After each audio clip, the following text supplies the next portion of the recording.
발효식품은 무조건 몸에 이롭다는 생각을 가지고 계신가요? 그런 생각으로 몸에 이롭다는 음식들을 무조건 맹신하셨다면 오늘 생각이 바뀔 수도 있을 겁니다.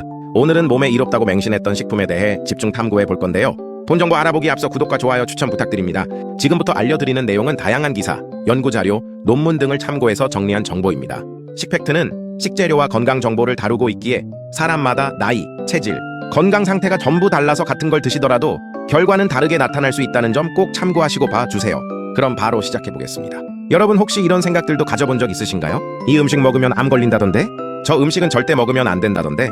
요즘 TV에서 본 건데 이거 먹으면 큰일 난대. 인터넷과 유튜브에는 특정 음식을 악마 취급하는 정보들이 넘쳐납니다. 그리고 무조건 좋다는 음식에 대한 정보 또한 넘쳐납니다. 어떤 날은 달걀이 나쁘다고 하고 또 어떤 날은 커피가 위험하다고 합니다. 또 어떤 날은 달걀을 반드시 먹어야 한다고 하고 또 어떤 날은 커피가 암의 방을 한다고도 합니다. 그러다 보면 정작 뭘 먹어야 할지 더 헷갈리게 됩니다. 그런데 말입니다.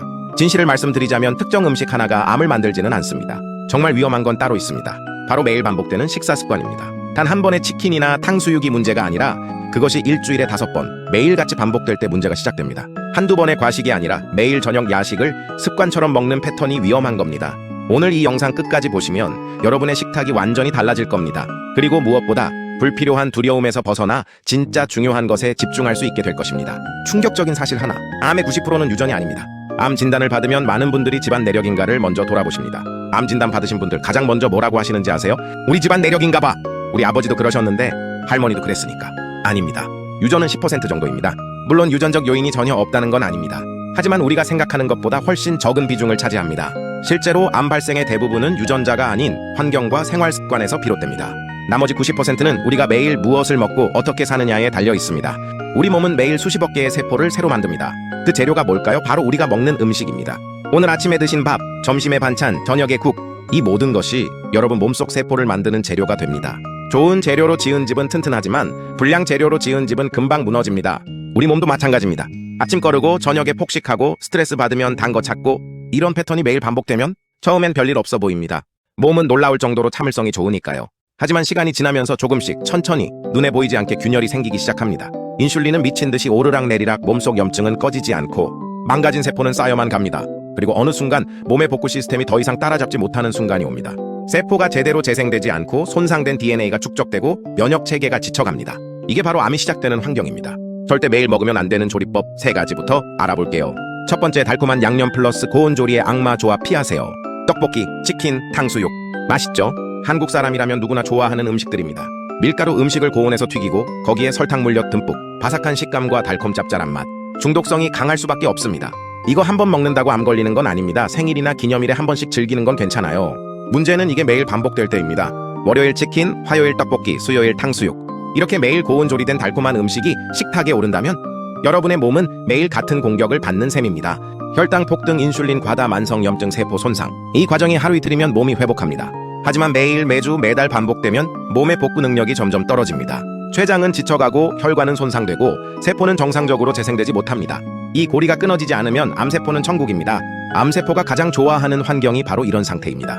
두 번째, 단짠 고기 반찬의 함정입니다. 제육볶음, 닭강정, 불고기는 한국인의 밥상에서 빼놓을 수 없는 메뉴들입니다. 고기 자체가 문제가 아닙니다. 양질의 단백질은 우리 몸에 꼭 필요합니다. 문제는 설탕 물엿 범벅 양념의 고온 조리가 결합될 때입니다. 고기를 센 불에 볶으면서 단맛 나는 양념을 잔뜩 넣으면 맛은 좋아집니다. 하지만 동시에 당화 최종산물이라는 물질이 대량으로 생성됩니다. 이것은 노화를 촉진하고 염증을 유발하는 주범입니다. 이게 몇 끼니 식탁에 오른다? 그렇다면 곤란하죠? 암세포는 포도당을 먹고 자랍니다. 혈당 높이는 식사 이퀄 암세포 키우는 식사입니다. 그렇다고 고기를 끊으라는 게 아닙니다. 조리법을 바꾸면 됩니다. 찜으로 먹거나 삶아 먹거나 양념을 최소화하거나 같은 재료라도 어떻게 조리하느냐에 따라 결과는 완전히 달라집니다. 세 번째, 오래된 견과류와 조림 반찬의 배신? 이게 뭔 소리요? 견과류는 몸에 좋다며? 맞습니다. 신선할 때는요. 많은 분들이 건강을 위해 견과류를 사다 놓습니다. 호두, 아몬드, 우자스. 좋은 선택입니다. 하지만 문제는 보관입니다. 공기 노출 오래된 견과류, 산패된 기름 덩어리입니다. 견과류의 불포화 지방산은 공기와 만나면 빠르게 산화됩니다. 산화된 기름은 몸속에서 활성산소를 만들어내고 이것은 세포를 공격하고 DNA를 손상시킵니다. 오래 보관한 조림 반찬도 마찬가지입니다. 멸치볶음, 장조림. 한번 만들어서 냉장고에 넣어두고 일주일 내내 먹는 분들 많으시죠? 처음 이틀은 괜찮습니다. 하지만 시간이 지날수록 기름은 산화되고 영양소는 파괴되고 세균은 증식합니다. 건강식품이니까라는 믿음으로 오래된 거 먹지 마세요. 좋은 재료도 신선도가 생명입니다. 견과류는 소량씩 자주 사서 밀폐 용기에 보관하고 조림 반찬은 23일 분량만 만들어 드세요. 김치 된장 이렇게 먹으면 독이 됩니다. 슈퍼푸드를 찾기 전에 먼저 이것을 물어보십시오. 김치 된장 끊으라는 말 아닙니다. 발효식품은 장 건강에 매우 좋습니다. 문제는 얼마나 어떻게 먹느냐입니다. 시판 김치 된장은 염도가 엄청 높습니다. 짠 음식 매일 과하게 먹으면 위점막이 계속 자극받습니다. 위점막이 반복적으로 손상되면 염증이 생기고 만성염증은 암의 시작점이 될 수 있습니다. 특히 위암의 경우 과도한 염분 섭취가 주요 위험인자 중 하나입니다. 김치 된장은 조연입니다. 주연 아닙니다. 다양한 채소 식단 안에서 곁들이는 게 정답입니다. 밥 한 공기에 김치 한 접시를 다 먹는 게 아니라 여러 가지 반찬 중 하나로 적당량만 드세요. 그리고 가능하면 집에서 담근 저염 김치가 훨씬 좋습니다. 막걸리 매일 마시는 분들 이것만은 꼭 들으세요. 특별한 보약이나 기능성 식품을 찾기보다 먼저 이것부터 점검하세요. 막걸리는 발효주라 몸에 좋잖아요. 유산균도 많고 전통주니까 괜찮을 거 아니에요? 유산균이 있는 건 맞습니다. 그런데 그거 얻으려고 알코올을 매일 마셔야 할까요? WHO는 알코올 자체를 암 위험인자로 분류합니다. 소주든 맥주든 막걸리든 와인이든 마찬가지입니다. 발효주라고 안심하지 마세요. 알코올은 알코올입니다. 유산균이 필요하면 김치, 요구르트, 나토 같은 발효식품으로 충분히 섭취할 수 있습니다. 알코올 없이도 얼마든지 가능합니다. 가장 무서운 건 쉬지 않고 먹는 생활입니다. 이게 핵심입니다. 우리 몸은 먹는 시간만큼 먹지 않는 시간도 필요합니다.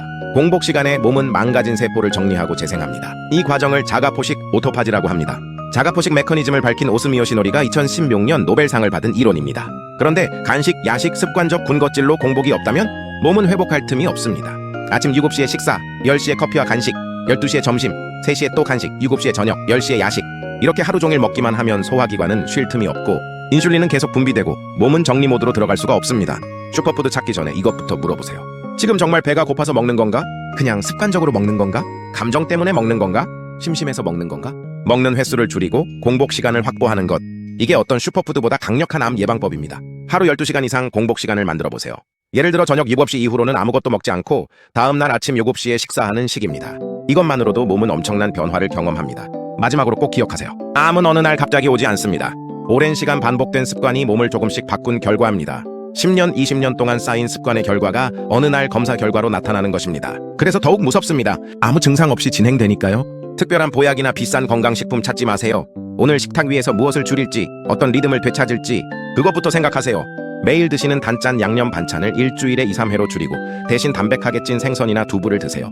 매일 먹던 간식을 하루 한 번으로 줄이고 공복 시간을 확보하세요. 냉장고에 오래 보관했던 조림 반찬은 과감히 버리고 신선한 나물을 준비하세요. 건강은 거창한 결심이 아닙니다. 매일의 작은 선택이 쌓여 만들어집니다.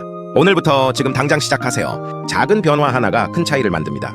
오늘 저녁 메뉴를 고를 때, 내일 아침 식사를 준비할 때, 간식을 집어들 때 바로 그 순간순간의 선택이 10년 후 여러분의 건강을 결정합니다. 여러분은 어떤 식품을 가장 많이 먹고 있나요? 혹시 식습관을 바꿔 내 몸이 좋아졌다는 생각을 가진 적이 있나요? 그런 좋은 습관, 좋은 식품이 있었다면 댓글에 남겨주세요. 다른 분들에게 도움이 됩니다. 여러분의 건강을 위해 좋은 식재료를 찾아다니는 식팩트입니다. 감사합니다.